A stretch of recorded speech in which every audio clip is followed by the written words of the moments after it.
And I also have a donut sticker on my shirt. Is it a filled or is it a round one? There is only one donut, and it's jelly filled, in my opinion. Do you know that you can go and be glazed at Krispy Kreme? They allow you to do that? I've seen a couple people do it. You've seen human beings glaze themselves. Yeah, essentially go on the conveyor belt, lie down, and then they get glazed. That's dumb. Welcome back to the Jack of the Shadows podcast, season 2, episode 8. This episode, we read Lord of Chaos, chapters 37 through 42. I'm Eric VC, and as always, I'm joined by my favorite stock and bond, Dave and Adam. Say hello, Dave. I'll be a stock. It's good because I wanted to be the Bond. Because that way I can also be a part of a gun. Or a delicious soup. Ooh, very true. Beef stock. Gonna be that bouillon. Rich and compelling. The bouillon. Oh, the bouillon. Eric is just Oh, bouillon. the bouillon. I mean, if you give us a runway, we're just going to skate on down it. I'm going to put the carrots into the bouillon. The bouillon. Yes. The tiny carrots. Chop up some celery. A little onion. I apologize thoroughly if any of our listeners are French and we just massively insulted you with our terrible accents. I'm from Louisiana. But Adam is from the Creole country, apparently. So, you know. It's probably even worse. Probably. Who knows? We will start our conversation by scaling up the dormant volcano of Dragonmount and then surveying the chapters we've read. Then we'll talk about our favorite moments and what shook your Willow. We'll then dive into a topic we've touched on off and on up until now in the Battle of the Sexes, then dig into Brigitta's dilemma and spin cycle. And finally, we'll delve into the new woman in Rand's life with Min to be, before wrapping up with our Coplin of the week and who leveled up. So without further ado, let's pack our travel journals and head up the mountain in the middle of nowhere with our view from Dragonmount. Let's. Oh, man, a journal. I did about 6 loads of laundry today, so I'm well aware of that spin cycle. Oh, I thought you were going to say you're well aware of journaling. Maybe you were journaling when I do laundry. He was taking notes on what he did. Today I decided to use Gain. It had a sweet note of citrus and grasses. I also noted a hint of pepper, which I didn't really appreciate. Tomorrow we will try Tide. Hopefully hints of the beach to ensue. It came from my son's pocket, that pepper. Somehow it ended up in the laundry. Pepper! There it is.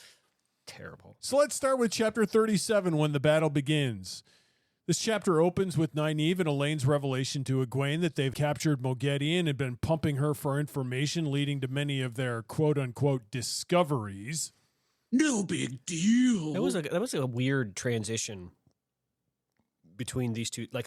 This is one of the first times I feel like we've had a split that was weird.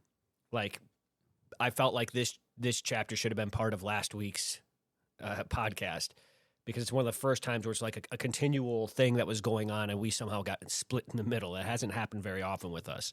So it's just kind of like picking up where we last left our reader. It was a little jarring. Wait, what? How did we last end it?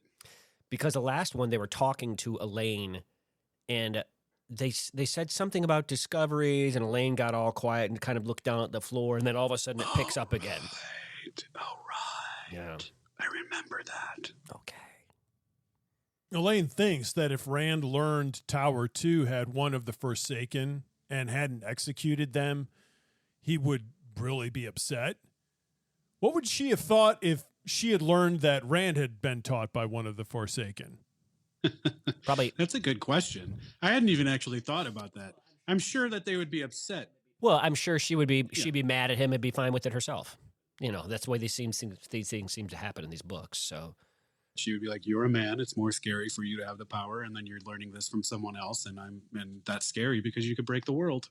You would think she'd be happy about it, the fact that he had a teacher. Otherwise, he could have. She absolutely would not have been happy about it. I said you would think. You're right, yeah.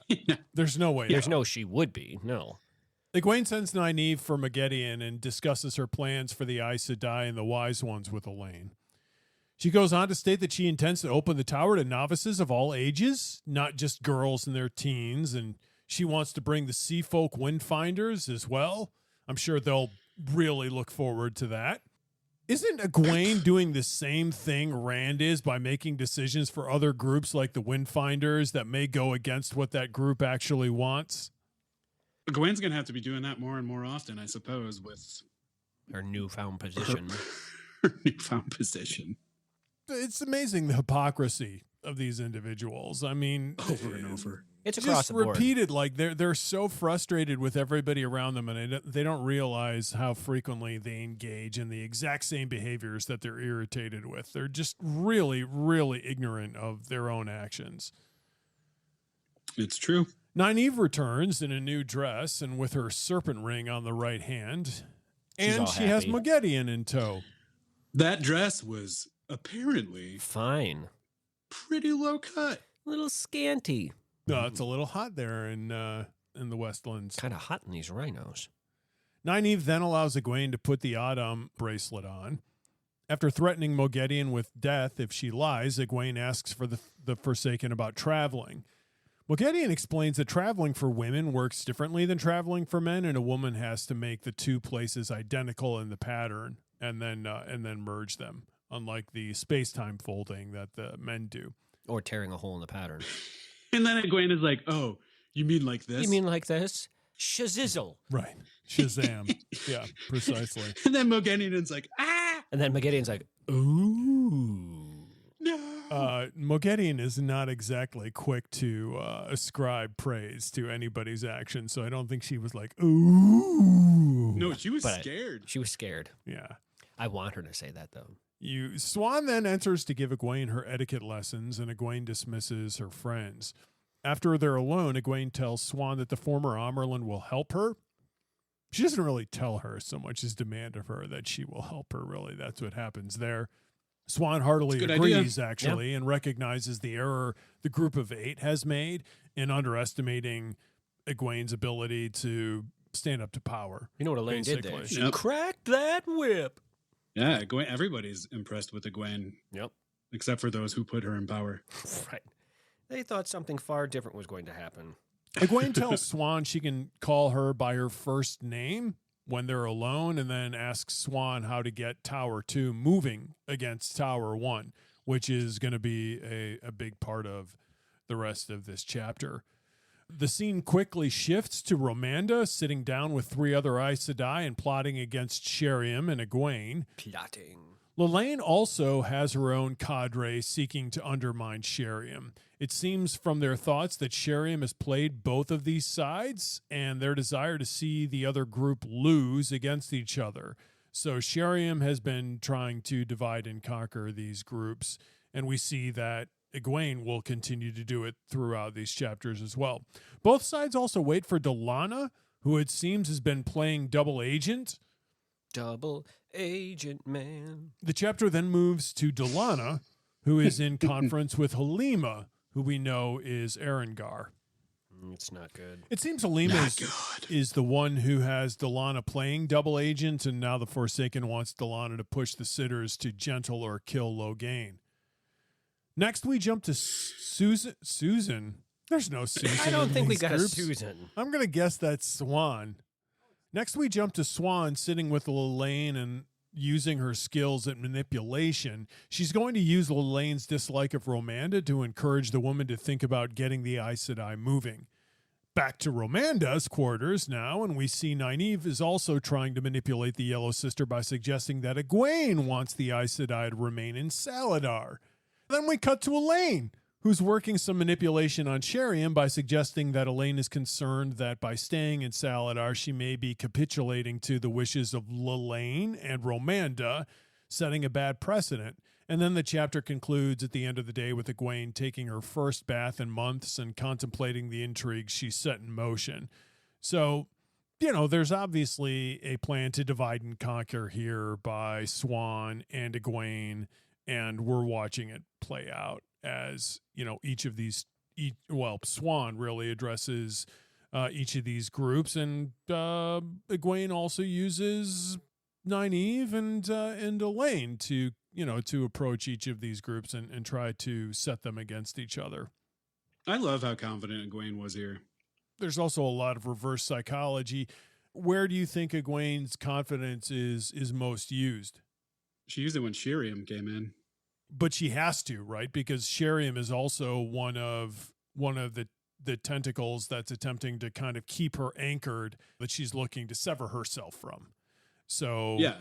she has to be confident with Shiriam because it's the only way she's going to be able to disengage herself from her. Yeah, I just think it's great though how it's presented that Shiriam is kind of like, oh, biscuits.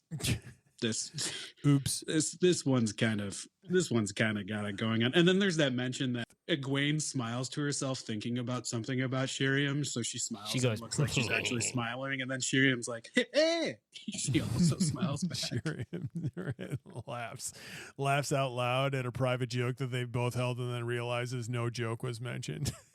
She's Yeah. I'm laughing into silence here. Chapter 38, A Sudden Chill.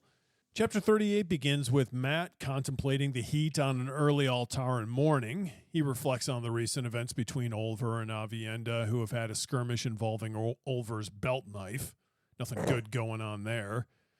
As the band searches for Saladar, Chalvanin appears and tells Matt he's found the village and its army. Matt immediately orders the band to prepare for the attack in the hopes that the Aes Sedai will realize he's not a threat. Rand's underestimate of the size of Saladar is really frustrating to Matt. Yeah, you cannot underestimate the size of a good salad bar. We've already recounted your days at Sizzler, so that story. I wasn't will going there remain. yet, but Avienda decides she'll get Elaine all on her own and sets off for the salad bar. Matt then grabs two bannermen, Vannon, and See, it catches never up gets with old. Avienda, who asks to ride with him and dons some jewelry as they prepare to face the Aes Sedai. They arrive in Saladar, and Matt asks to see Elaine, Egwene, and Nynaeve. A skinny Aes Sedai takes them to Tower 2 and then asks them to wait. she's thin. There's so much pomp and circumstance with Matt here. He's just coming in with all guns blazing. As he should. Well, he thinks he's coming here to rescue somebody, right? That's Yeah. true. Somebody's Yep. plural. While waiting, Anaya leads Nicola to Matt, and it seems that Nicola can see Matt glowing as the product of a talent that she has. Ooh. Ooh, indeed. Anaya then turns her gaze to Avienda and asks her who she is Who's and if she that is aware girl? she can channel. After acknowledging she knows of her ability, the Aes Sedai escort her away in a crowd of questions. And she stares back at Matt like, help, please. And Matt's like, What are you doing, "Suck it." boy? Nynaeve then appears and leads Matt to Egwene, where a splendid comedy of errors ensues.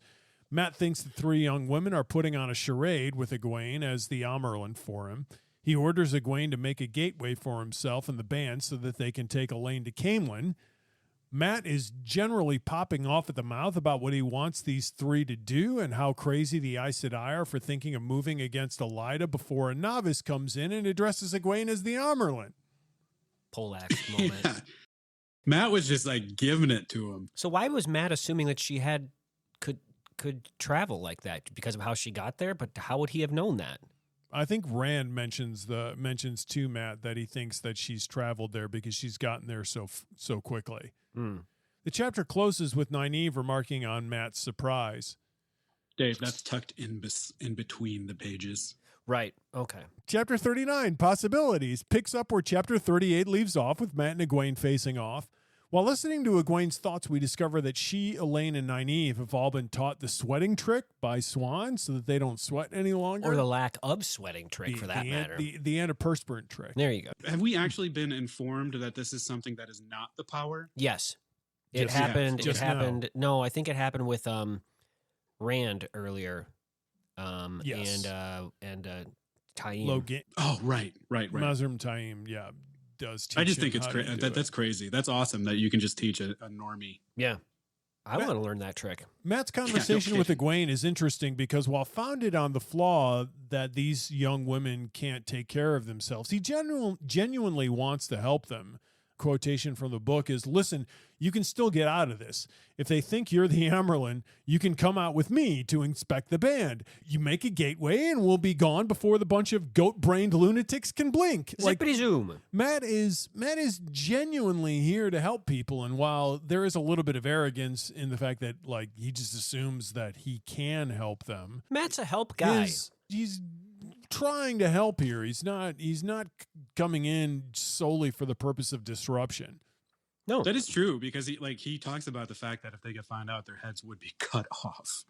Well, lopped. Right. He's very worried. Which is one of the right. And one would think like, hey, well then they wouldn't do that, except the fact that we've certainly seen them do things that they could be executed summarily for in the past. Off with the head. Egwene informs Matt that as Dragonsworn, his life is in danger in Saladar, but that she can help him. Matt counters Egwene's offer for help with the fact that if she brings Tower 2 to Rand, to help her, he will resolve the schism of the tower. I love how Matt's like, me? Dragonsworn? Right. Dragonsworn? Well, right, because they think of Dragonsworn as the people that are out there in Altara being led by, what's his face, the prophet. So let's talk about that. I mean, I would agree. What's his name? What is the name of it? It's not Messiah. It's Massima. To me, the prophet. To me, not that I count, really. I'm not in these books, but like... You count, Dave. Thank Dave. You matter to me. But what I'm saying is, like, that's what I think of it. That's the way I think of the Dragonsworn, are the people that aren't really following Rand, they're following Massima. Like, that's the Dragonsworn. Right. But if you really break it down, I suppose... From their standpoint, well, anyone that's following Rand is sworn to the dragon. You are the dragon. But that's not really the way it is. Like, well, I mean, it is, but you know what I mean? Like, the Dragonsworn that everyone thinks of are the bad Dragonsworn, which are the ones looting and pillaging and, whatever, not the Aiel and Rand's band of merry men. Right. But... I don't know how merry they are. Rand has essentially become a separate political entity. So anywhere he goes, he's disrupting the political structure of things. So he is a disruptor. And whether it's, violent or not, it is a disruption. And so people are automatically going to associate all of those things with being Dragonsworn. Of course, from the inside, they can see the difference between the type of, let's say, passive disruption that Rand is doing versus the violent disruption that Massima and his Dragonsworn are doing. I mean, they're essentially the Joker out there, agents of chaos, just creating havoc in these areas under Rand's name. Rand seems to have a purpose. Those individuals don't, but that's the type of thing that really can only be seen from the inside. Their purpose is to sow discord. It's the same with the Aes Sedai, but now they're splitting it up into two different towers. The little tower. But you would look at the Aes Sedai and just figure that they're all the same. They all have one goal. You would look at it and you'd think there's some sort of epic grandeur about it all. Matt's offer to Egwene of Rand's help is really ill-advised because it completely robs Egwene of her own agency, which her pride is simply not going to allow. Yeah, no, absolutely. I get that. I don't think of, you mentioned about pride and that sort of thing. I don't think of Egwene as being a prideful person at all. That's not an adjective I would ever stick or a descriptor I would ever put to her. Not yet. Well, do you know something we don't know? I don't know. She's all of a sudden been given a lot of power. Can Rand not help Tower 2 in their circumstances? Probably not in the way he thinks he can. It would probably make it worse. Knowing Rand, that seems to happen. Can't he offer some pretty significant military support? Probably, but but she's not. But I don't know. I mean, how much? They've got a whole 100, 200 armies. Right, okay, versus 200 women that can channel, who can probably decimate the armies. Well, so, I mean, he can bolster their military might by probably twofold. Probably, but isn't that what he's using Matt for? Matt cannot bolster Saladar's military might by twofold. No, not by twofold, no. But I don't know. It's very simple. Any addition of military is going to increase their military Do they need military at this point? Well, if they didn't, they wouldn't have an army. But you can have an army and not use it. Right, but you don't have an army if you don't think it's useful.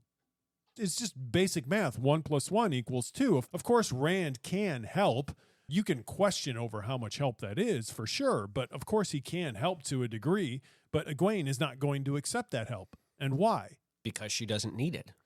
Oh, really? She seems to think so.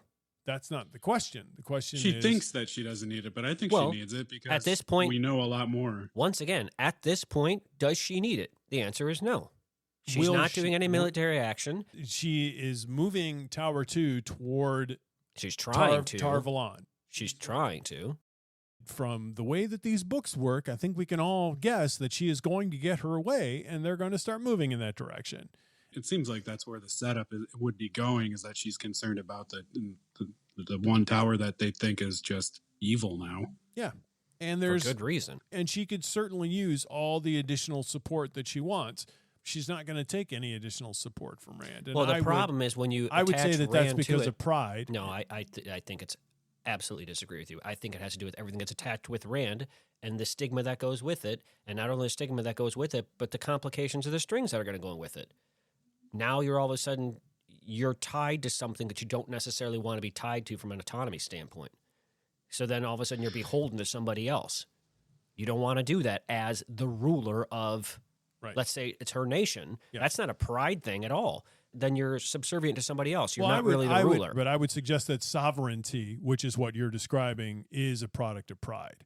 I do So- feel like Egwene has a lot of pride going on with herself right now because she feels like she has gone through so much with living with the wise ones that even Aes Sedai haven't gone through, and being in the original tower to begin with, which I wonder. I think you're confusing pride with confidence.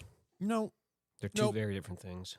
no, they're not very different. They are different depending on circumstances. The chasm between the two can be greater or lesser, but she does have a certain amount of pride in being Aes Sedai, and part of that pride is not bowing to any other institutions. And Rand is an institution that she's not going to capitulate to.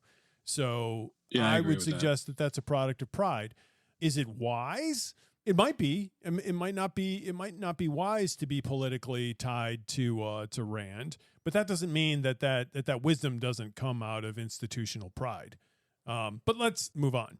Egwene assures Matt that she will never swear fealty to Rand, and if Matt goes about speaking of carrying these three off, he's likely to be killed. Yeah, out in the public Yeah. forum, probably not a wise idea. Matt then asks where Tom is and leaves in anger, but says he'll return when they are ready to listen to reason. He's probably, where is Tom? Why does he want to find Tom? Does he want to get Tom's? What does he want to do? Go get drinks with Tom? Wouldn't you? Right. Well, yes, I definitely would. Right. Right. So, For like a Absolutely. week's time. yeah. I just have him sing to me nonstop. When Matt leaves, Egwene sets aside her stole and tells her friends that she'll not conjoin Bryn and Cawthon's forces, as they suggest, but has a plan of her own. She lays the plan out for her friends, but we're kept in the dark as readers. We do learn a little, though, as the three talk obliquely about what Egwene has just laid out. It appears Egwene's plans to use Matt's promise to bring Elaine to Camelin to her own purposes. Part of this plan involves sending Elaine and Nynaeve to join Merlilil. Great name. Merlilil. Lily. She's going to send Merlilil to Tylan's court. She's going to send her to Ibu Dar to search for the bull. This story seems to have gotten to a place where our protagonists in power are all guilty of creating plans for their friends of the opposite sex without involving them at all. The girls are making plans to have Matt accompany Nynaeve and Elaine to Ibu Dar without any of Matt's input whatsoever. Matt's making plans to carry off Egwene and Elaine without asking them at all about what they want. Granted, that's at the behest of Rand, but Rand's making Rand's a plan to do doing it. then. Yeah. Right, yeah. I mean, it's just everybody wants to complain about the other side, but doesn't recognize their own This Complicity sounds in it. Yeah. vaguely familiar. Mm. It's all politics. We then get a brief reminder that It's Elaine politics, and man. Nynaeve will Politics. not talk to Egwene about Birgitte's identity, even though Egwene is sure she knows who the woman is. Yeah. Brigitta's P. What's up? Like Birgitte's got a sign her that says, "Hi, I'm Birgitte," but you can't read that sign out loud. Right, because she insists on dressing in her traditional garb Right. and carrying her bow around with her. With her long blonde braid. Egwene and Elaine then go about trying to convince Nynaeve that it'll be a good idea to use Rand's promise to Matt as a method of convincing him to be Elaine's bodyguard in Ibu Dar. And Matt's going to have to go along with.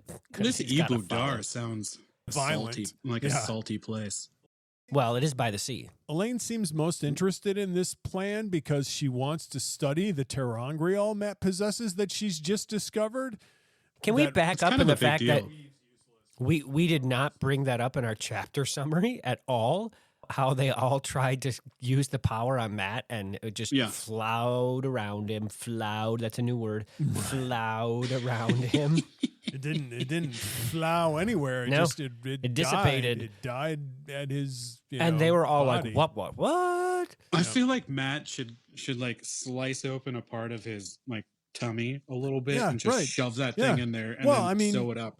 That's the most Elaine now wants to treat today. Matt like a little white brat that she can poke and prod on her little lab Did table. you say a little white brat? I'm fairly certain he did, and I'm not sure what his skin color has to do with anything. White brat. A lab rat. Oh. She wants to treat him like a lab rat. Okay, you said white rat. Well, some of them are white. Brat. I thought he said white brat also. White rat. I get the white rat part. Yes, the white rat makes total sense. We thought you said white brat. We're like, are there different types of brats among skin colors? What's happening right now? There are multi-ethnic brats out there as well. Definitely brats in every... That's got to be the name of this color. podcast, The White Brat. That's a new one. Oh, man. After having Sheriam and Nynaeve work on Romanda and Lelaine, Egwene now goes to work on taking Sheriam down a peg.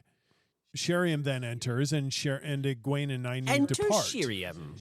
This is what I brought up earlier with Sheriam, and this is where it happens. This is like a little bit what I was talking about before about the fact that Egwene feels like she's so much better than Sheriam because she stayed with the Wise Ones, and she's like, oh, imagine what would happen to Sheriam if she were with the Wise Ones. But Sheriam went through the whole. She actually became an Aes Sedai. She put her time in. Sheriam has been tested. For sure, right. So who knows how much harder it is with the Wise Ones than it is with... And she had to be accepted for probably far longer than Egwene had to be. Yes.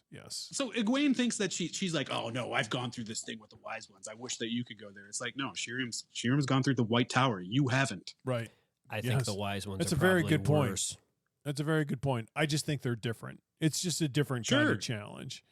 It's a different sort of worse. But Egwene just feels like that's where I was talking about pride. Yeah. I think it's a really good point. Egwene is going to continue to believe that she is better positioned than any of the other Aes Sedai because of her Wise One training, and she is going to conveniently forget that she has not had to deal very much at all with the politics of the Tower and how challenging that can be. But I think she has had both, whereas no one else has had both. She's barely had any tower training whatsoever. Barely's better than none. A lot of her tower training was doing pots and pans. Right. How much time were they even in the tower? I think like a year. I know it's been 2 years. Well, that's not how long they were in the tower, though. No, I know, but it's been 2 years overall since the story has happened, and she was with the Wise Ones for a bit of time. It feels like some time, but who knows? The chapter concludes with Egwene manipulating Sheriam through means of Matt's army to recommend that they move north from Saladar towards Tarvalon. These are not the droids you think they are. Egwene thinks that the three oaths, especially the one against lying, have done the Aes Sedai no favors because the Aes Sedai have gotten so good at obscuring the truth from others while not lying. Does anybody else think that the three oaths, specifically the oath not to lie, is a problem for the Aes Sedai? I feel like they skirt it pretty well. They know how to work their way around it. I mean, isn't it required for them to actually operate and be trusted in this society at all? But I think everyone already knows that they shirk their way around it. So I don't think everyone knows that. I would agree. Not everyone does. And there's still the general belief that they can't lie. That if you ask them a question directly and they skirt it, then you know that they're not telling you the truth. But if they answer you directly, then you know it's the truth. That's still really important. They can't lie, yes. Now, obviously, some of our friends can, like those in the black and Elaine. I think it's a really powerful Egwene.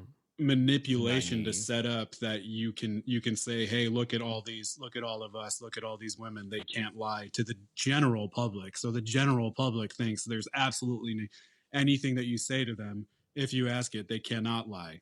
I mean, think So it's about setting it. up this. Why do the three oaths exist? So that the mass people will trust them, I would suppose. Right. Yeah. Yes. They exist because this society destroyed the world. Like the Aes Sedai, male Aes Sedai, but Aes Sedai nonetheless, are responsible for the physical destruction of the world. The only way that they were going to regain other people's trust was by creating some kind of confines for themselves. And Sure. and it's because of these confines that they were allowed to reform in the early stages of rebuilding the world. So for Egwene to simply at this point think that they're useless, no, they were incredibly useful and incredibly necessary, and probably still are. Have we ever seen an Aes Sedai actually try to lie where they could not? What happens if they lie? They can't. That's a great. I think it just doesn't happen. They can't get. You they can't just get a be like- lie out of their mouths. You would just be like, "What's your name?" And they try to say another name, and Right, they just couldn't yeah. say it. It just doesn't work. We just haven't seen that happen. Okay, that's the idea of it, though, Right. because all we've seen is how weak it actually is. Because you can work around it. Well, right. You can be clever around it, but also if you're a clever listener, you can identify when True. an answer hasn't been given. Chapter 40, Unexpected Laughter.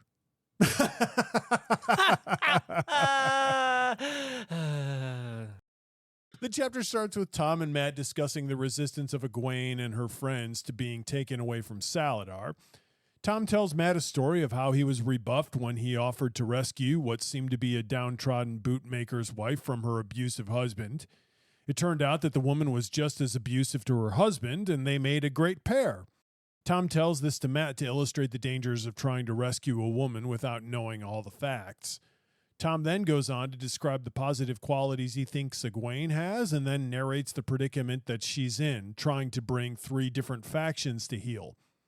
Tom tries to convince Matt it would be better to try to keep the girls safe until they're willing to do what Matt wants rather than forcing them, but Matt's not swayed by this argument. Poo-poo. I'm not swayed by that. So Tom leaves, and Matt sees Nynaeve and follows her, but Nynaeve sees him approaching and following Egwene's instructions. Quickly evades Matt. pussyfoots away. Then they play a game of hide and seek amongst the crowd. Right. This just leads Matt to dig in further to his position of not going away. After losing Nynaeve, Matt heads to where Pips is stabled and asks Vannon to tell the band not to try to rescue him, creating greater problems there in Saladar. While reflecting on his situation, he's aggravated and having to admit to himself that Tom's plan is the best one, and he'll have to follow Elaine and Egwene rather than lead them. I love the fact that Matt was looking at Tom and being like, "How is this guy ever handsome? Look at his leathery face." Tom's a little older now. Yeah, everybody's always surprised sure when he's still handsome. when Tom mentions his. Well, I mean, Oh, Elaine was attracted to him for a while. So Matt doesn't know that Tom was actually. He only thinks that Tom has ever been a. He doesn't know. Right, he's not He's aware. one Tom of the was few a that's bard. left in the dark. Yeah, he's the. Yeah, that's really funny. To But me. I feel like there's a lot of people that actually don't know that. Yes. Not Oh, just yeah, a lot of absolutely. people, but people within this group. The scene cuts to Elaine, who's thinking on the rumors about Matt she hears swirling around in Saladar. She also thinks about the one rumor she hasn't heard due to what it portends. How did Rand know where they were? Good question. Not even the readers know.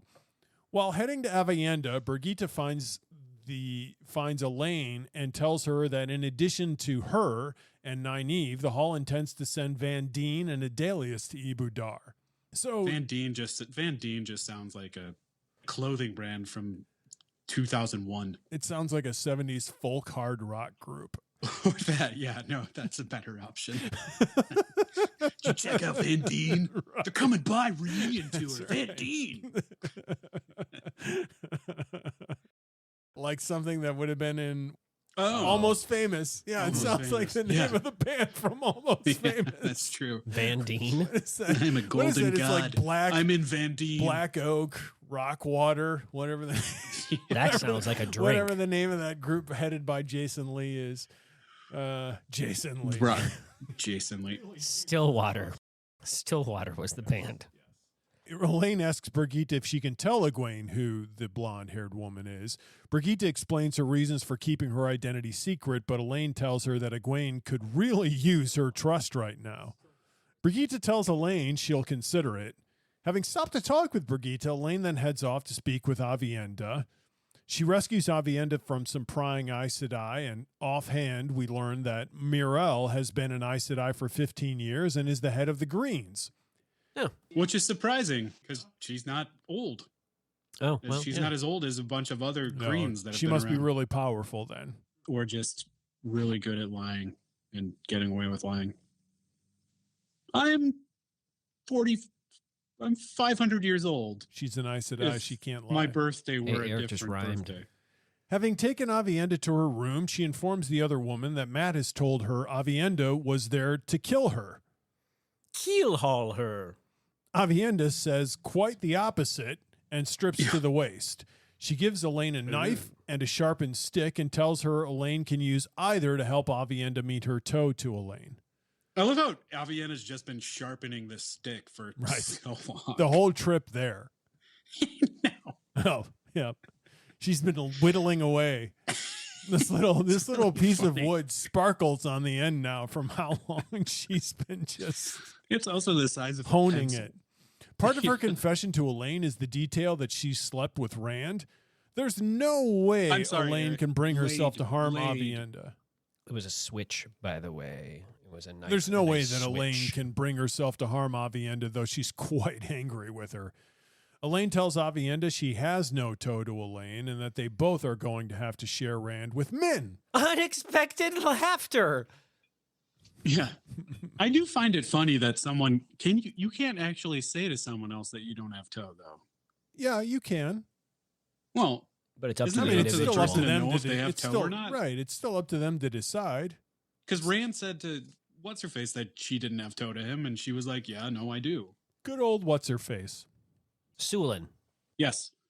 Elaine then Or has to me. She's the one explain to that can- Aviendha she'll- who she'll Min show up is, later. and the chapter ends. Which takes us to chapter 41, a threat. We join Min riding Wild Rose through Camelin. As Min reflects on her apparel, we get a little backstory. A little it of seems apparel. As a child, she worked or played in boys' clothes in a mine. We got Min, baby. Min We got approaches Min. the Aiel, Nyla, and tells her she's there to see Rand.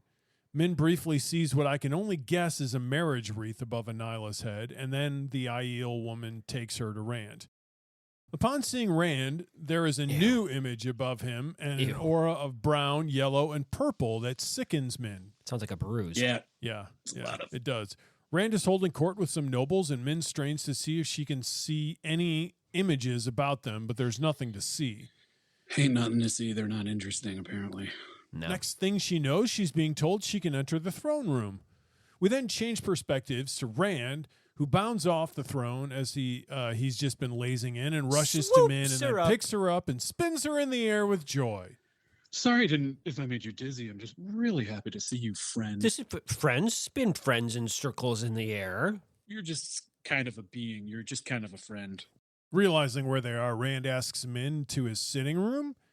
When they get to his room, Rand is effusive in his joy at seeing his old friend and is eager for Min to tell him everything about her. Friends listen to endless love in the dark. Min has to fight with herself to honor her promise to Elaine to be sure to deliver Elaine's letter immediately. Elaine's letter is brief and on the surface seems clear, but upon further thought is not clear at all, given its brevity. I love how she's trying to peep over Rand's shoulder to see what it says. Right. Of course she is. Yeah. She is human after all. Of flesh and blood. Rand voices his frustration with the two romantic interests in his life to Min, and Min rebuffs him by asking him if no one has told him that it's impolite to talk to one woman about another. You're not a woman, Min. Rand replies that he doesn't think of Min in that way and immediately knows he said the wrong thing. I have officially stepped in the poop pile. He actually says what Dave said. Yes. That's so ridiculous. That's so Randy. Yeah, that's something you do as a teenager, though. That's Rand. Min jumps into Rand's lap and physically works to demonstrate that she is a woman. Yikes. Oh, boy. That's so strange. Next, she makes Rand verbalize that he is in love with Elaine and Avienda. She tells him she will work to convince him she is a woman, and he will stammer and drool when she says it. Okay. Yeah, I love that, what she says there. That she's like, I'm gonna make you regret not seeing what me I am. as such, yeah. You I'm gonna love make that, you huh? beg for it. I hope it happens. Yeah, because I love Min. Finally, she gets to the Aes Sedai's purposes for her trip. She tells Rand of the embassy in Camelin, and Rand begins to muse on how Tower 2 must be cowering, just waiting for him to save them. Of course they are. She then mentions that the embassy consists of 9 Aes Sedai, which alarms Rand, but she is sure that none of them mean him any harm, as she would have seen images of it around them if they had. Wait. They'll only come one at a time. Right. She goes on to say that while waiting for him, she has seen an aura that meant that the Aes Sedai, or the women who could channel, would hurt him, and probably more than once. Yeah. I thought it was more than one Aes Sedai. I thought it was more than one occurrence, but It's both. Oh, I read it as both. Yeah, sure. It's the Aes Sedai, not any Aes Sedai in specific, and she says it's going to happen more than once. I just read it as it's probably going to be Elaine and Egwene and Nynaeve. oh, interesting. We get more of the Theron-Althor relationship here. It seems that Theron is more and more reacting to the outside world and not simply pondering his own thoughts. Rand can now get the man to retreat to the background by addressing him directly, but Rand is sure Theron is more and more feeling Rand's body as his own.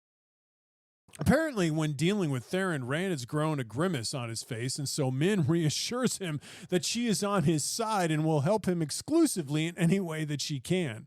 Man, She was freaked out she's by in that. hook, She line, said, and "Don't sinker. look at me like that." She is Team Rand. Rand then tells Min that the Aes Sedai may approach him 3 at a time, but none are to channel. 3 and shall no be the more number, are and the to number enter shall the be inner 3. city than the 3 visiting. Sulin enters, and we learn that Rand has Hey, decided. there she is again. There it is, Has Sulin, decided Dave, you her were toe. right. Thank you.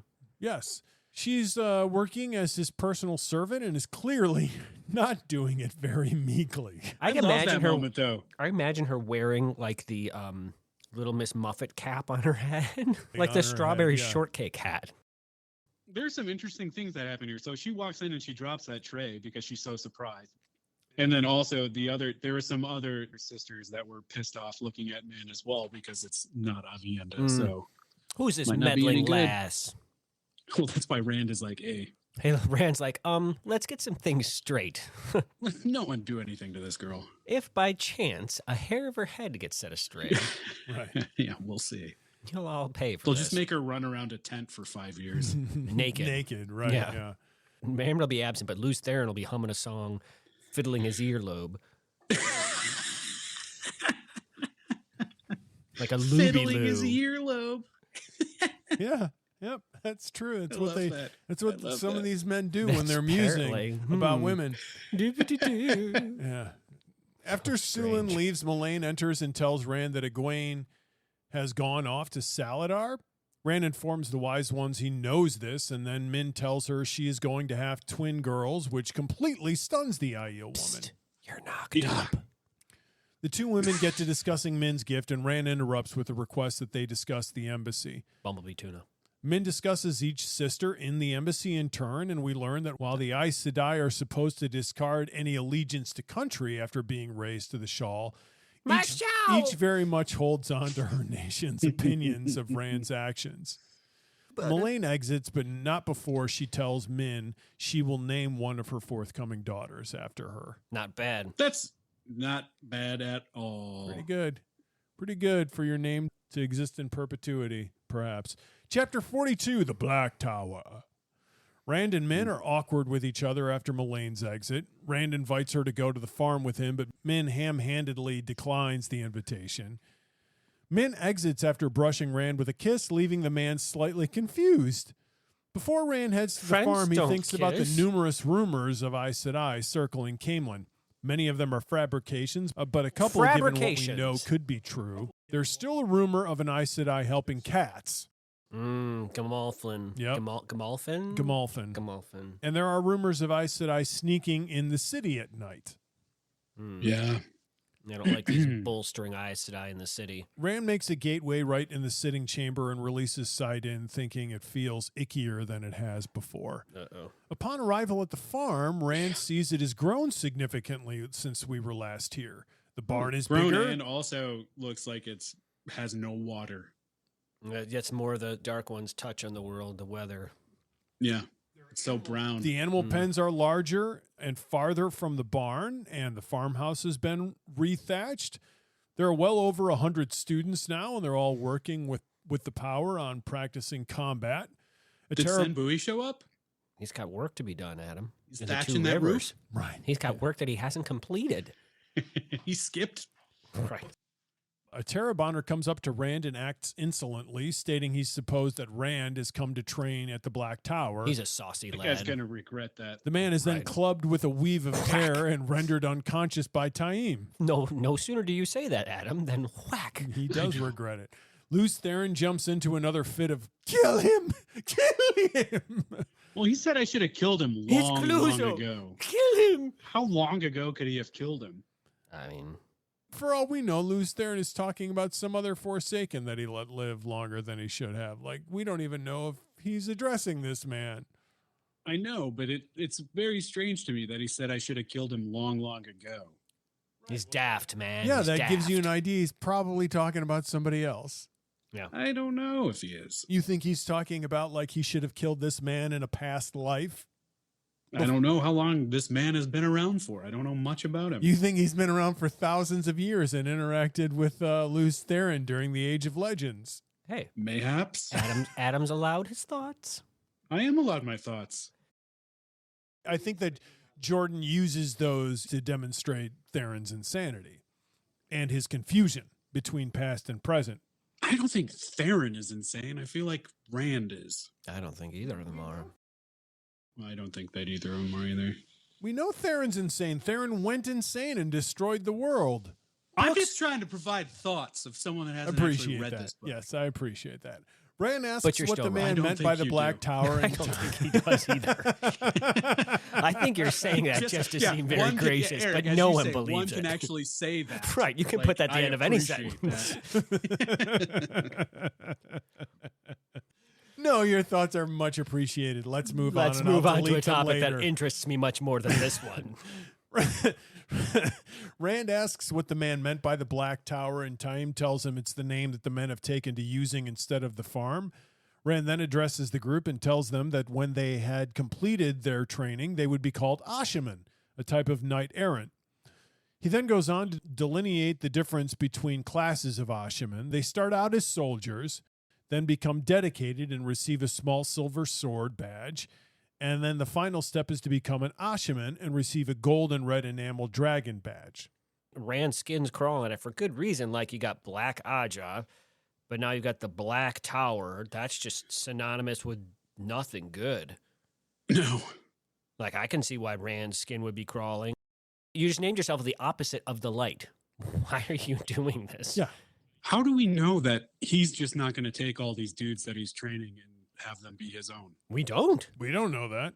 But That's how do you know That's she's a a witch? scary possibility. Yeah. for I'm sure. very, very worried Especially with about the fact that especially when- Rand's never there. Right. Yeah, he's never there, and especially the way all these people react to his speech. No one cares. Right. It's a really bad choice. Rand doesn't trust this guy, and yet It's a lesser he's amongst acting evils. as if he trusts him Right. implicitly. Yeah. Yeah, because he hasn't shown up there for, and then he shows up and he's like, "Oh wait, look at all these people that are showing up," and he names off like all the different places that they are, and he's really surprised that they're all here. I do like that Rand shows up and creates this ranking system. I think that's cool.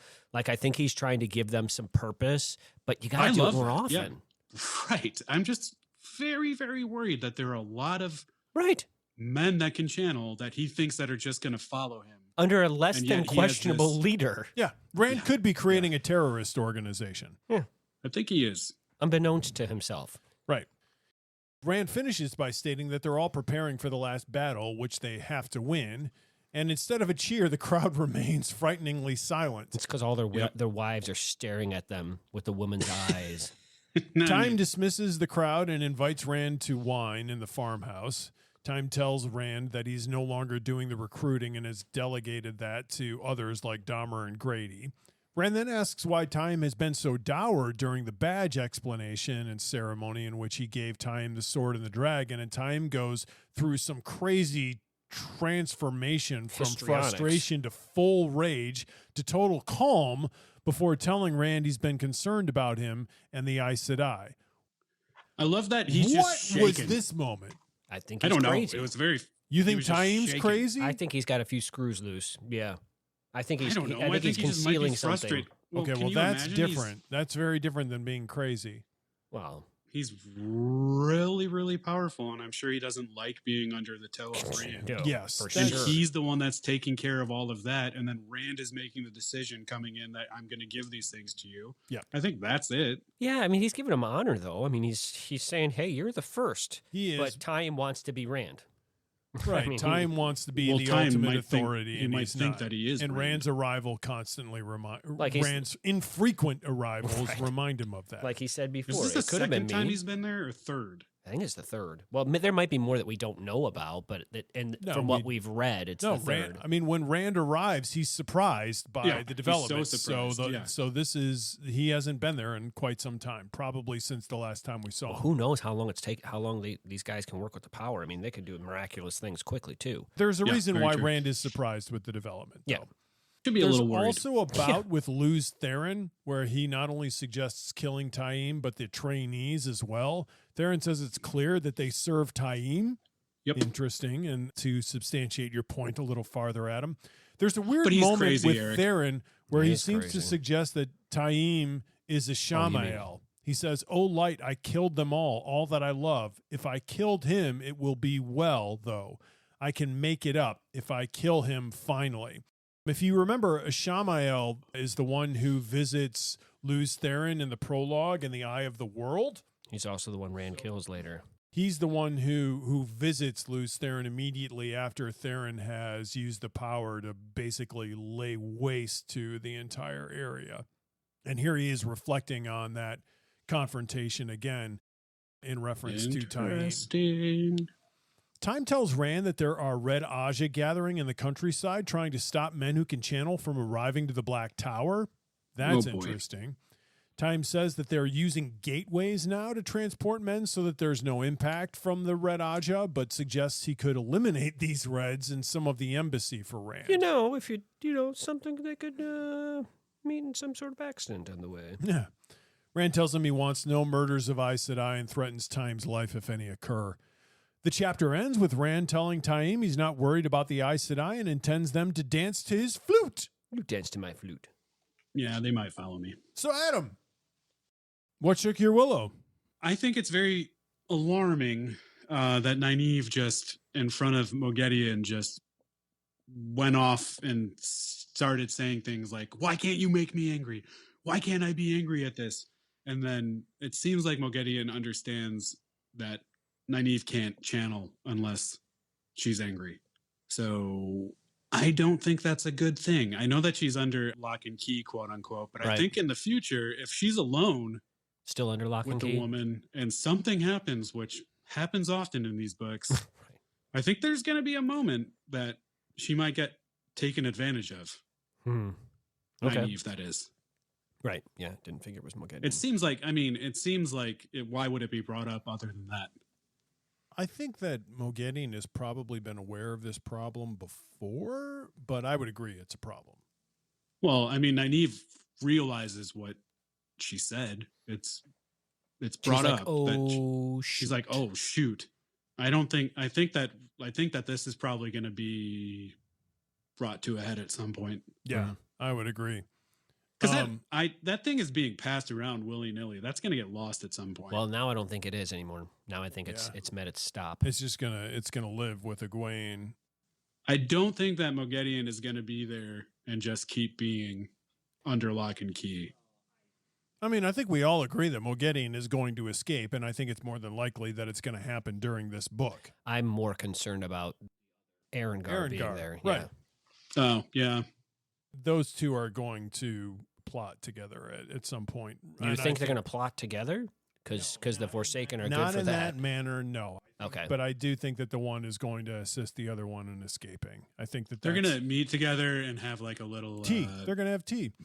No, they're going to make a mixtape. So the question is, do you think that Erengar knows? Because remember that she's under disguise. So does Erengar, because she's got the weave around her, does Erengar know who Moghedien is? Not yet. Okay. I don't think yet. Because Erengar is not going to be able to see like a woman who can channel, and Moghedien is shielded No, and yeah. also disguised. Yeah, no. So no, not yet. Hmm. They're going to have to run into each other. More than that, it's going to have to ensue at that point. My Willow was Matt's interaction with Egwene, Nynaeve, and Elaine during before Sheriam comes in when he doesn't think that Egwene is the Amerlin. And he's just trying to run roughshod over them and suggest that they're being fools by holding this charade with Egwene being the Amerlin. I love they're all how just he sitting can there definitely staring help at him. them get out of this situation that they've gotten themselves into. Which, by the way, I would not put past these three girls by any means. Right. Though pretending to be the Amerlin might be a bit of a stretch for them. Yes, pretending to be the Amerlin is maybe a bridge too far. It's not the Amerlin. It's the Amerlin of Tower 2. Well, for them it is. It's the only Amerlin they recognize. So it is the Amerlin. Sure. How many do they have following them compared to Tower 1? Oh, far fewer. Is it far Yeah. fewer? Well, I mean, there are a couple only of hundred. I think there there are are only apparently 1,000 of them. less. Period. Less, right? Yeah, but still, it's 200. So if there are, let's say there are 800 Aes Sedai, it's still only a quarter. Yeah. So it is far. I thought fewer. there were like 800 Aes Sedai, but yeah. I said, let's say there Sure. are 800 Aes Sedai. Oh, I thought you meant 800 on the other side. No, I think there are probably 600 on the other side, but still. But Tower 2 recognizes that there should be more. Right. They're the ones that are, and especially Egwene's, like her mission is to include, everybody else that Tower 1 poo-poos on. Do we think that they're going to go in and steal the Ulthrad? I know it was mentioned. I think they want to, but they think it's I know it dangerous. was mentioned. Do you think that's actually going to happen? No, I don't think it is. no, I think that idea has been dismissed. Dave, what shook your willow? For me, it was the whole Avienda with the switch and the knife. That's a vulnerable moment for Avienda, who's not known for that. And she's just been dreading it and waiting and waiting and waiting, and then she gets to that moment. she's been and she just brooding. right. She just bears her soul to someone she'd sworn to and betrayed in her mind and probably anyone's mind, really. And she just has that moment, and then it's unexpected laughter. What a chapter title. It's great. Yeah, I thought that was a great moment. She just kind of, obviously she completely catches Elaine off guard. Why, Elaine? What are you doing here? I like that moment. I do All right, too. let's move on to Battle of the Sexes. So we've talked about this off and on throughout this podcast. Jordan has created a really interesting dynamic between the two different genders here in these books, whether it's in conflict or romantic interests. But I'm starting to get why he's created such polar opposites in men and women in this world. Either he was very clever in his own personal sexual politics, or he created an interesting area of conflict in these books. Because neither sex has become the hegemony in this world. While men still seem the major source of physical might, the Aes Sedai balance that, right? So we don't live in a world where men are all powerful. The magical aspect of women counterbalances that. And then you have the Aiel culture, where the existence of spear maidens also acts as a counterbalance to men holding a stranglehold on physical might or power, because in the case of the Aes Sedai, it's not physical might. The world also has a fair balance of political power, with some nations being headed by men and some by women. Like Caemlyn is a matriarchy. It's a queen, that heads it. And even if the queen is married, the queen is the political head. With all this balance, in most cases, neither sex really appreciates the other from infringing on their affairs. Egwene insists that, however I deal with Rand, you can be sure it will not be leading Aes Sedai to swear. I will not be leading Aes Sedai to swear fealty to him or any other man. She literally says man. So there's some pride here in women being separate from men and not, not bowing to male authority. And that seems to move beyond the matter of personal pride to one of gender pride. Gender pride is blatant throughout all of it. It shows up with the time that we spent with the Aiel and the Wise Ones. Like that pops up here and there, even in their relationships with their husbands. There's always the women making comments about their husbands and how foolish they are. And the husbands also. Oh, you get it from both parties. You get it from both sides. It's interesting, though, in what you're saying with Egwene saying, I wouldn't give it over to any man. Essentially, it seems like she feels, in the way we're presented, is that they think that men are hotheads that'll make decisions that are not actually well thought out. So that's the reason why you think she doesn't want to give it to a man, is because she thinks that... Yeah, I think that's the reason she wouldn't want to give it to a man. Because she doesn't think that men possess the emotional discipline to head an organization? What she would be scared of, other than the fact that man could channel and then go crazy. I don't know what else it would be. What about just the tribal coherence of it's a female organization and the pride in one's gender and not wanting to bow to another gender? That's what it seemed to me to be here, is it's just tribalism. It's gender tribalism, basically. That's a history of how the Aes Sedai have been. It's always been female. I understand that. That would be tribalism.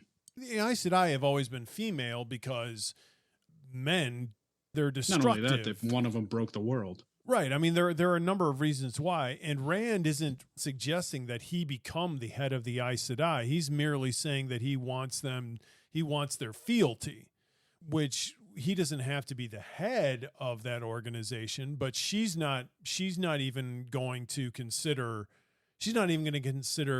giving any sort of oath of allegiance or anything to him, which I don't blame her for, but it seems like she's purely doing it out of, this is a female organization and women don't bow to men. People view things differently. And sometimes, not to be sexist, but sexist view things differently. At times, not all the time, and he plays that up. But well, I will in this say, world, Jordan has created a world where the genders definitely do have very distinct, different takes on things, and they seem to be consistent across the board. Though it would be very strange if she were to become the Amerlin and then say, "Hey, no, we're just going to listen to this man." Once again, Rand is asking for allegiance. He's not necessarily asking for a leadership role. So he's not necessarily suggesting that he dictate anything to them. I think that she feels like he would. Right. Absolutely. I feel like that's what it is. She feels like he's going to come in and want to take over everything. We don't get that sophisticated a thought, but I suppose that's possible. It's also interesting that there is a note that in a village of several hundred women, there's no need for a tavern, right? Because right. It seems that Jordan believes that social drinking is purely a masculine pastime. That's so dumb. And all the women, Nynaeve, get hammered when they do. You are right about that, because that's what you thought about Tom and. Right, because they need to go off and meet somewhere, and she's like, "Well, you won't find a tavern anywhere around here because it's all women." That's too bad. And women don't drink. Women have no need of social drinking whatsoever. Yeah, except for men. Okay, it's very strange. I also think it's funny that he specifically sets Rand up and to have 3 women for him, for the person that's the most high, but. That happens in different cultures, I suppose. There are some antiquated notions of men and women tied up in these things, but it's an antiquated story. also.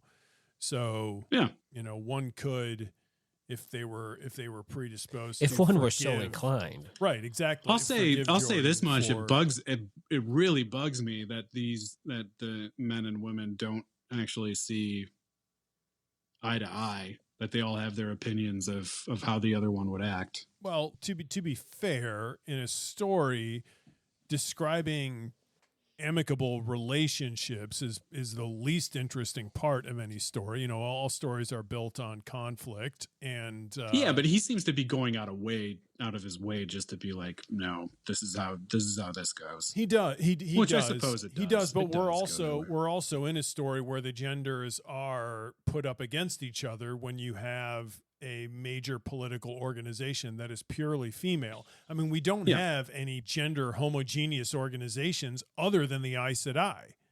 There are no all male organizations. The White Cloaks aren't. Yeah, there are. Are they? The White Cloaks are all male. We've discussed this. So how many females have you seen on the White Cloaks? Yeah, that's 100%. true. We haven't been able to dig into it, but it seems like those dudes have no interest in females. Well, I wouldn't go that far, but we're several books. I would. Has that ever been mentioned? and we have. Other than, well, no, it has been mentioned, except it's been mentioned by two guys that joined the White Cloaks. Gawain and Galad. They're the only ones that we've been hearing about that were interested in females. But we don't know of any Gawain's women not a White Cloak. We don't know of any women Galad. who are White Cloaks. That's the thing. That's what I'm talking about. No, there aren't any women. It's not I about doubt whether that there are or any not women that are White Cloaks. I mean, I think that's the same thing. All right, let's move on to Spin Cycle. So Brigitte gives Elaine a monologue about why she wishes to remain anonymous.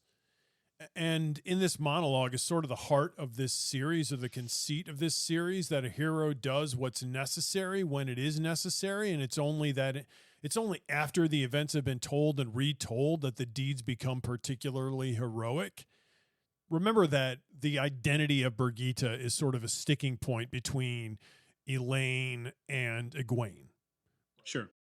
Elaine can't talk about it with Egwene. And now with Egwene being the head of the Aes Sedai and essentially Elaine's boss, that's a challenge for Elaine. Yep. And so she goes to Brigitte and asks Brigitte if it's okay if she reveals Brigitte's identity to Egwene, and Brigitte says no and goes into this, short diatribe as to the reasons why she wants to remain anonymous.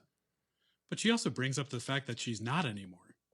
She talks about the fact that she is never, like, every time that she's been born through the cycle, she hasn't realized who she is until now. And now other people she knows who she is. Now she's recognizing that other people are realizing who she is. She makes the argument, if people did know who she was, they would expect her to function in a mode of heroism. And that she's not a hero. She's just she's somebody who is capable of incredible means, but that she doesn't do, crazy, outlandish stuff, that she functions inside of this world. And that if people did know who she was, it would be a problem for her because they would expect her to do more than she can actually do. Matt sees her and thinks that she looks like Brigitte, and she's concerned because Matt has actually met her when he blew the horn of Valir. But that's different because she knows who Matt is and she knows that Matt's seen her. She's not saying that there are other people who are identifying who she is. The most important thing is that she realizes herself now that she is that. And so she is basically second guessing what she can do. Because there's pressure on her that she realizes that she is this thing, rather than actually growing up in becoming that and realizing her strength and doing what she could do by realizing her strength and growing from an early age. Now she knows who she is and she knows what she should do. And I think she's crippling under the pressure of it. That is problematic for her. The other thing is that she doesn't necessarily have a mission, because this isn't her day and time. She wasn't chosen by the wheel to be spit out right now. She was ripped out. She? No, she was torn out by somebody else's choice, not by the wheel. Yeah, what is the wheel? If we believe the wheel weaves that the wheel wills, then she was. Well, but the whole point think of she's this just is that aware of this it. was against the Wheel's will, and that's Is there- why is there she's anything such particularly as? concerned. That's Well, my, there I could mean, be. we've talked about this. I think in the second book, that's my problem is like, it's presented that you can't go against the Wheel's will. Right. So this would have to be the will of the Wheel. Well, it's I don't know. fatalism.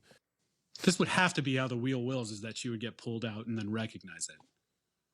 Within any conversation about fate, and in any worlds where fate exists, there's always the opportunity for something to happen that is outside of the realm of fate. It has to exist, because otherwise the story isn't interesting if it all goes to plan. Well, isn't that what has been presented to us, though? Is that this is... I think there's some ambiguity here as to whether or not Birgitta being torn out of the Wheel is predetermined. I think that David's point is founded in the logic of the story. It's definitely possible that this was some weird part of the thread of the fabric of the Wheel of Time. I think it's also possible that it isn't. Mm-hmm. Mm-hmm. Yeah, sure. But the other thing is, she does not want to be identified, specifically because she does not want the expectation from others of ridiculous heroic acts. This is one of the points that Jordan is trying to make through this story, and we've remarked on a number of different times, especially with Rand, is that he is the type of person who sees what needs to be done and has the facility to be able to do it, and so takes care of things. And this is one of the points that Birgitta makes, is that her heroic deeds in the past have always been just her rising to what was necessary, and that in the retelling of events, things get inflated. And she's worried about people having inflated expectations of her if they know who she is. She's exceptional, but she's not a god. She's worried about people treating her like, some sort of Greek god. It is true. All we know about her is that she's a really good shot. An amazing shot. Yeah. The best shot ever. Right. Yeah, as in beyond a human shot. That can be taken down fairly... Well, apparently it can't be because, well, she's died. She dies and she's born again. Yeah. That would be worrisome, because now if she died, she would die. Yeah. Isn't that the point, that she got pulled out, so now she would just die? Yeah, I don't think she's going to get spun back in again. I don't think so. That would be a huge concern in your head if you were her. Sure. All right, so let's move on to Min to Be. I feel like it's meant to be. She knows it was meant to be. She can foresee it. Rand is clearly confused as to Min's dumb. intentions to him. Rand is dumb. Rand is dumb on several fronts. He doesn't even get it when she sits on his lap. Rand is dumb about how he feels about Min, and he's dumb about how Min feels about him. It's kind of nice, though, because it's just presenting Rand as this little farm boy, which she keeps saying about right. him. There is still that air of innocence about him. So it's kind of nice because he has all this power. So it's nice to actually be brought down again to the fact that he's just a sheep herder. Well, the other thing is, she's his best friend at this point. Yeah. You don't think Luce Theron is his best friend? Nice. No. I definitely do not. So she's his best friend, and he would rather that remain that simple, but she's not going to let it. And clearly, I mean, obviously, he's also unaware of latent feelings that he has for her. The funny thing is, like, she makes her, well, I was going to say she makes her intentions fairly plain, but she doesn't. Like, anything, she doesn't want to be the only one fawning over him. She's trying to keep some of her dignity throughout all of this. And I think she 100% makes her intentions plain when she says, "I'm going to make you writhe and I'm going to make you beg for it when you finally come around to understanding what it is." That she talks about him thinking about her as a woman. She's not. She doesn't say it in terms of him thinking about her as a romantic interest. I mean, that'd be weird for her to be like being like, odd. you're going to be begging. I'm going to want you to beg for me to know that I'm a woman. That's what she says. Right, Yeah, but I think there's but she's subtext sitting there in his that- yeah, lap and right. writhing around. There is, yes, there is definitely subtext there. I agree. What I'm saying is it's subtext. It's not spoken text, and Rand is not picking up the subtext either That goes back intentionally or to- I think it's unintentionally. Rand is spoken dumb. text, and Rand is not picking up on the spoken text. There's no subtext here. She is speaking this out to him, and he's not picking up on it. Because Rand is dumb. She is deliberately not laying all of her cards out. Remember, almost all of these women, including men, are relatively conservative. They don't look fondly on being overly flirtatious, aka barreling. So she is holding back a little bit here, verbally. Barreling? Not They don't look fondly on barreling. Barreline's okay. behavior is not well received by these women. So all I'm saying is she holds back a little bit in her fawning of Rand, and she's not going to lay all of her cards out. You're right in that non-verbally she very much suggests what she means, but Rand doesn't pick up on the non-verbals. Rand is dumb. I'm saying that from both perspectives. He's dumb in the fact that he can't recognize his own feelings. Fine, some Sure. people can't do that. Yep. It's how she's doing it is all I'm saying. And Adam is saying it's totally obvious, and I'm saying totally obvious is in the eye of the beholder. Fine, I agree with that. That just goes along with Rand is a sheep herder. Well, let's not besmirch sheep herders. We all know about sheep herders. You don't know about sheep herders. Gotta watch out for them. Rand is sexually naive and romantically naive, for sure. He's not picking up on these cues. No. Absolutely not. Absolutely not. And All I I was saying wonder is if that part of those that cues were does he obvious not to wanna see everybody that? else that was there. They're obvious, and Min is making that as obvious as she can while still maintaining a little bit of her dignity. But it's tough. It's tough when he's this blockheaded. I thought it was great of Min to be able to go ahead and do that and be like, hey, look, this is what I'm going to do. And she was also aware of how stupid he is in terms of that. Just be like, all right, I'm going to wait for it. Have I mentioned Rand is dumb? Who is your Coplin of the week, Adam? Rand. Rand is your Coplin of the week. 100% because of this. Fair. Because of what you're talking about, Rand is my Coplin of the week. Yep, that makes sense. He has this incredible woman just there he hasn't seen forever, and he's just unaware. Also, he's just talking about these other two women that he's in love with in front of her. Well, he's unaware. That being said, he was saying that before she sat in his lap. So I don't actually have a problem with him talking about Elaine and Avienda in front of her before she sat in his lap. But after that, it's just ridiculous. Yep. Mine was Mazrim Taim. Solid choice. Like we already discussed, there's no reason Rand should be trusting this guy. Absolutely not. I get he's busy and he can't be everywhere all the time, but he needs to be checking in with this guy way more often. Yep. Otherwise, he is going to be raising a terrorist organization, which is going to, it's going to be completely counter-purpose to what he wants. That's actually another thing I was going to bring up about Rand is that's another reason he's my Coplin is because he doesn't recognize the fact that this is happening. Yeah, it's a big problem. Huge problem. Dave, who's your Coplin? The guy that confronts Rand, that gets whacked on the head by Taim. Oh, that guy? I That love that guy. answer. I love that answer. That guy, just what a doofus. But how would he know? Well, He's first like, of all, you're coming in here with your fancy clothes. who would on. be stupid enough to come in and claim they were Rand al'Thor into a bunch of Chandlers unless you were Rand al'Thor? Like, that's just not going to end well. Yeah, it's that guy.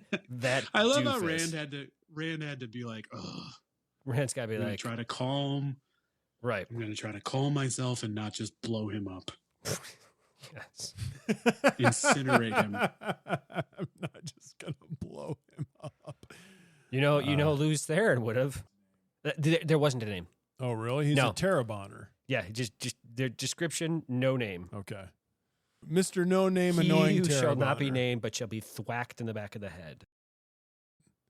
Who leveled up? Dave. Egwene. I'm going with Egwene, even though you guys are on the ego train with her. Oh, no. I love how she just flexed, like with Moghedien. And Moghedien was just instantly terrified because she could sense coming through the bond or through the IDOM that she meant all business. Like she was going to have none of it. Yeah. Yeah. I think That's Egwene. Yeah, it's Egwene for me. She's not going to take no gruff from nobody. Flex with Swan. Mm-hmm. Pretty good. Pretty good level up. Mine was Mazurim Taim. No. You did it, Eric. You did it. Yes. I need to hear this explanation. Dave, I think this is we both did this. I think this is the first time Eric's done this. You've done it before, Dave. I have, right? But I really need to hear an explanation from what we read in the story.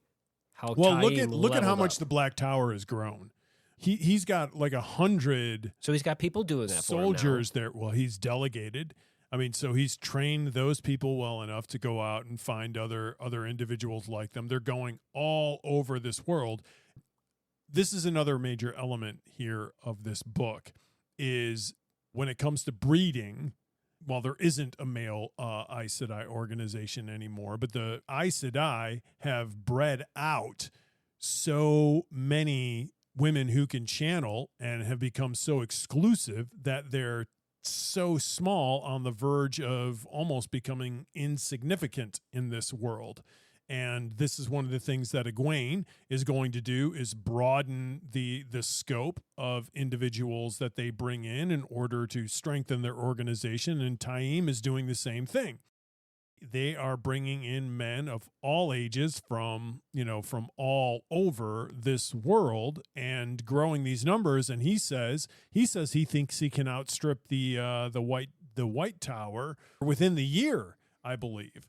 So I mean, I guess that would be leveled up when it happens. He's growing this organization really quickly and got a lot of guys there with a lot of potential.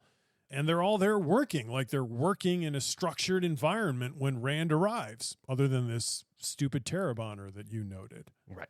Who clearly is a the first ne'er-do-well person he runs into. doesn't have enough to do. Yeah.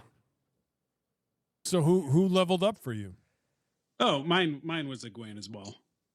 Oh, okay. Is Dave for all that he mentioned, because she was the one that discovered how to be able to not travel but find a way to get from place to place very, very easily. Well, now she does know how to travel. Well, she knows how to travel, yeah. So so Moghedien was super surprised by it.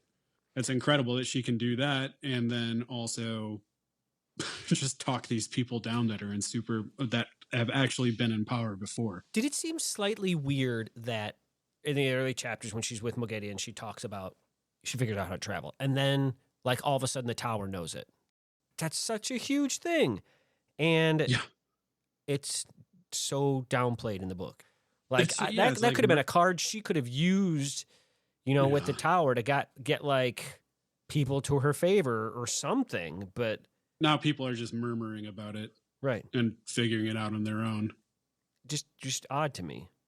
I think the same thing almost happened with Nynaeve when she discovered how to actually give someone back the power. That was almost glossed over as well. Yeah. All right. Well, that wraps up episode 8. Join us for episode 9 when we'll cover chapters 43 through 48 of Lord of Chaos. Until then, may you rest in the Creator's hand. May you know good hunting, young bull, and she's to give you many a cub. Dovian is at Dovius again.